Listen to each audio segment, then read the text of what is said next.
Hey guys, today we are back with episode number 36 of Truck History. On today's episode, we will be looking at the history of Studebaker trucks. Now, let's get started.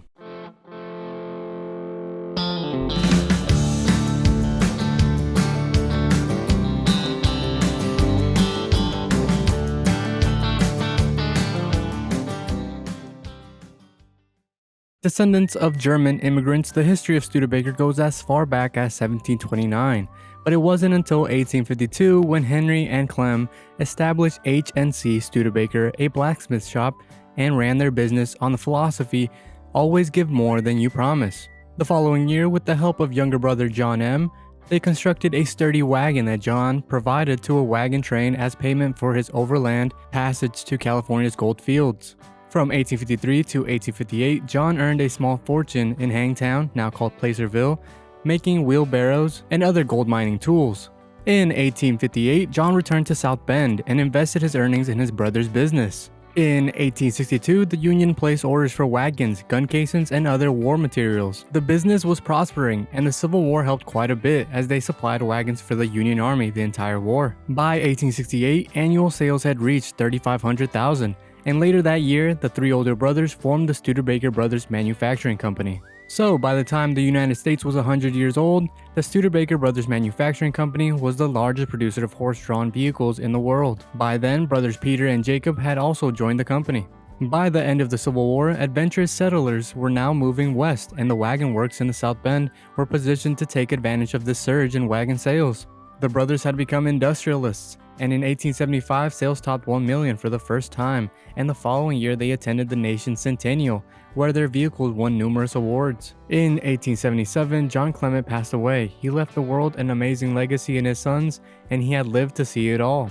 The century would draw to a close with both optimism and sorrow. In 1891, an encouraging new addition was made to the firm. A corporate lawyer from New Jersey, Frederick S. Fish, had married Grace Studebaker, John Muller's daughter, and in view of his qualifications was made director and general counsel. Fred was well liked by everyone, and he was full of ideas on where the company should be going. Second generation Studebaker's sons and sons-in-law were also joining the firm, contributing their youth and enthusiasm in management. Sadly though, only 2 of the 5 brothers would see the new century arrive. Henry, who had been farming since his younger brother had bought him out, died in 1895. Then Peter, who had masterminded the National Sales Network, died in 1897. The last big event in the 1890s for the Studebakers occurred when the Spanish-American War broke out in 1898. The quartermaster of the army contacted Studebaker to see if they could deliver 500 wagons within 36 hours. As with all their previous dealings with the army, the answer was yes, and the wagons left the factory in 24 hours. Sales for that last year of the century were over 3.9 million. Clem and John Moeller would see 1900 alone, and they sensed sweeping changes at the start of the new century. 1900 ushered in a world unimaginable just a few years earlier. Marconi, Edison, Bell, and others were pioneering new developments that affected the lives of nearly everybody. One innovation just beginning to make an impact was the horseless carriage. The new body of executives at Studebaker were among the automotive optimists. Leading them was J.M.'s son-in-law, Frederick S. Fish, who upon the death of Peter in 1897 assumed the position of chairman of the executive committee. In the late 1890s, steam, gasoline, and electricity were all being considered as sources of propulsion by automobile designers. Studebaker had experimented with horseless carriages as early as 1896, but was proceeding cautiously. Studebaker opted to go with electricity early on, largely because they were already making electric carriage bodies for taxis under contract for the New York Electric Vehicle Company. Finally, in 1902, after all of their testing, Studebaker introduced its first production automobile, the electric runabout. The first sale occurred 5 days before the company's 50th anniversary when F.W. Blease from Missouri purchased the first Studebaker automobile. The runabout was small and quiet and had a top speed of 13 miles per hour on level ground. 5 different models were offered and a total of 20 electric vehicles were sold in 1902.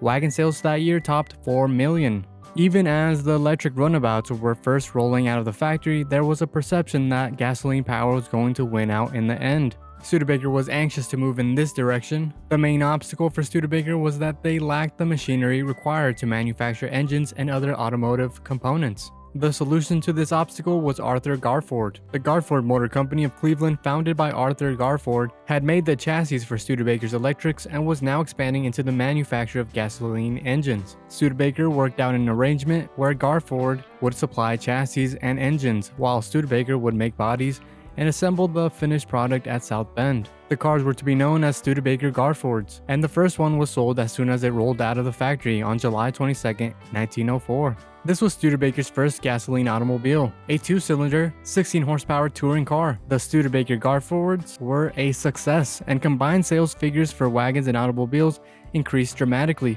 over the next 3 years until reaching 7.8 million in 1907. The increase was directly attributable to automobile sales, and demand was approaching the breaking point. Garford could not supply components fast enough to keep pace with sales. In 1908, impatient with Garford's activities, Studebaker gained a controlling interest in Garford through a stock purchase and was able to direct operations to suit their needs. Still unable to meet growing demand, Studebaker acquired the Tincher Motor Car Company of South Bend in 1908, but discontinued these large expensive cars after a year. Something else was needed, and again Fred Fish stepped in with a novel solution. In August of 1908, 3 gentlemen by the names of Barney Everett, William Metzger, and Walter Flanders had formed a corporation in Michigan for the purpose of manufacturing automobiles. The Everett-Metzger-Flanders Company was a small conglomerate of 7 companies that had been put together by merger and acquisition with the intention of building large numbers of medium-priced automobiles. They had not yet begun production, and Studebaker was able to set up an arrangement that was mutually beneficial. EMF at the time had no means of marketing their cars, and Studebaker offered to sell them through their vast national sales network, contracting for 500 units. They were marketed as medium-priced cars in 2 models, the 20 and the 30.